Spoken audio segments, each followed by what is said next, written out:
Daniel, un seul prénom.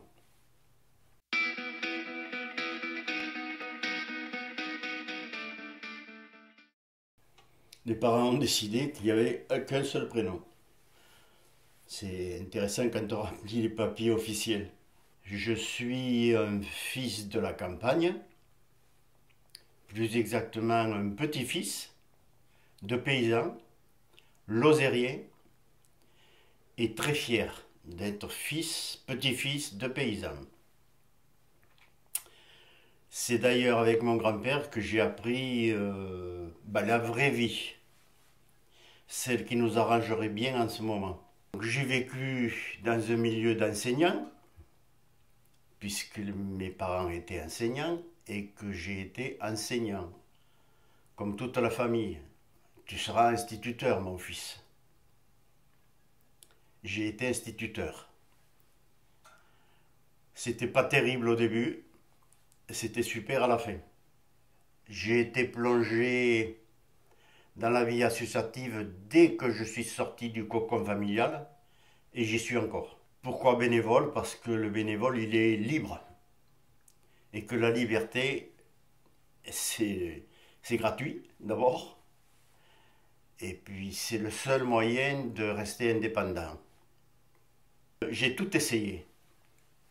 J'ai tout essayé, d'abord parce que mon métier m'obligeait de tout essayer. Je suis tombé dans l'audiovisuel très tôt, du moins dans les techniques nouvelles. Ça me plaisait, ça me plaît encore. Enfin, je suis un faiseur de photos, attention. Je ne suis pas photographe. Je suis un faiseur d'images, voilà. C'est ça la définition. Quand on prend dans son appareil photo quelqu'un, on lui vole un peu de son intimité, mais il s'est passé pendant un court instant quelque chose entre celui qui est photographié et celui qui photographie. C'est un peu pervers, c'est un peu voyeur, mais c'est quand même drôlement bien. Oui, oui, c'est bien. Je suis un égoïste, comme tous les hommes. C'est pas madame qui va me contredire. Et la qualité, c'est que j'en suis conscient. Mais ça m'arrange. Ensuite, je m'en trouve pas d'autres. Donc peut-être c'est le plus gros défaut. Quand je me suis donné à la vie associative, j'ai oublié la famille. Ça m'est encore reproché, mais si je regarde les choses de près, oui. Et c'était que bénéfice pour moi. J'ai oublié. J'ai oublié pensant que le reste allait se faire tout seul et je ne sais pas si j'ai fait des dégâts, j'ai certainement dû faire des dégâts. En n'étant pas présent au moment où il aurait fallu l'être. Je ne suis pas un être parfait. La tolérance. C'est le comportement des gens, y compris le mien, puisque ça triche. Et plus je vieillis, plus je m'aperçois que tout le monde triche. Et ça, je ne pense pas le tricher. Je suis contre la bagarre, je suis contre les gens qui se battent. Je ne comprends pas. Je pense qu'il y a d'autres. Contre les violents, les gens qui avec la voix ou autrement, estiment qu'ils ont raison. Je crois qu'il vaut mieux écouter et puis trouver d'autres solutions. Alors ça fait un peu couleuvre. En même temps, je crois qu'il faut respecter tout le monde. Tout le monde a des défauts, tout le monde a des qualités. Il faut faire avec. Parce que dans chaque personne que vous avez en face de vous, il y a en face de vous, il y a quelque chose de bon, il y a quelque chose de bien. Il faut aller chercher ça. Il ne faut pas aller chercher un endroit où la personne, automatiquement, elle est faible. Maintenant, bon, je peux me tromper. La joie et le bonheur, c'est quand je vois des sourires.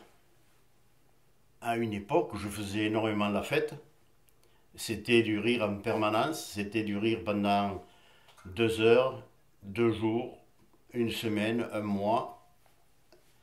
Et c'était quand au sein de la vie associative, il y avait un bon résultat et que je voyais des gens heureux et, et voilà quoi. J'ai toujours été le plus petit de la classe, le plus petit à l'armée, le plus bruyant, le plus insupportable. Et donc je me suis servi de ce que j'ai été, parce qu'à un moment donné, quand je suis rentré à 11 ans avec des pensionnaires qui avaient plus de 20 ans, on ne peut pas s'imaginer comment ça se passe. Quand on a des dortoirs de 50 lits, c'est pas la joie. Et donc j'étais à un moment donné obligé, vu ma petite taille, inutile d'aller taper quelqu'un parce que j'en prenais une raclée derrière. Je l'ai essayé une paire de fois, ça a mal tourné. J'ai dit, reste dans ton coin et puis voilà. Donc peut-être qu'à ce moment-là, la difficulté d'être physiquement au top, je m'en suis servi psychologiquement pour me dire il faut être plus malin. Et ça n'a pas trop mal marché. Le respect, la gentillesse,